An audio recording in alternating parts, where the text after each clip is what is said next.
Alınmayan sevgi.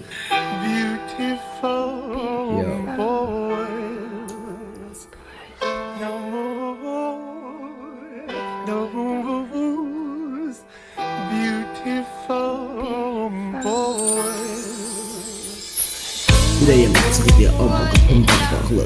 Sevgi yolumlarım çıx üzüm gəldi, izimli qaldı. Mən verdim ki, sən verdin bir sükut. Alınmayan sevgi bu mənim qismətim bir umut. Sözlərim yanır, amma cavabım bir soyuqdur. Ümidim sönməz, qəlbim həlaklə dolu. Darxıram uzaqdan, baxışımdır səssiz. Sevgi alınmadı, sözlərimdir hədsiz. Yalanlar dolaşır, adımı qaralayır. Amma həqiqət içində bu günləri kim anlayır? Mən hələ də buradayam, ritmimdə yanaram.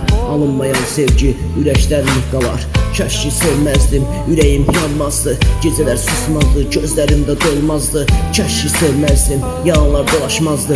Addım qaralmazdı, qəlbimdə solmazdı. Kaş ki sevməzdim, baxışınız qoymazdı. Sevgi alınmadı, yolunda daş olmazdı. Kaş ki sevməzdim, sözlərim yanmazdı. Mikrofon əlimdə, ritmim dayanmazdı. Kaş ki sevməzdim, darıxmazdım səssiz. Ürəyim baş qalmadı, gözlərim olurdu hədsiz. Kaş ki sevməzdim, bu yolda tək qalmazdım. Sənlə danışardım, sevgim yanmazdı.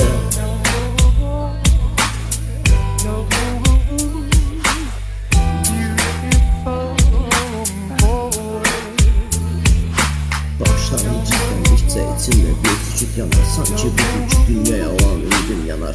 Bugünkü sevməyim üçün nələrdən keçdikcə, bugünkü yalanlar üçün ölüb bilinmədikcə.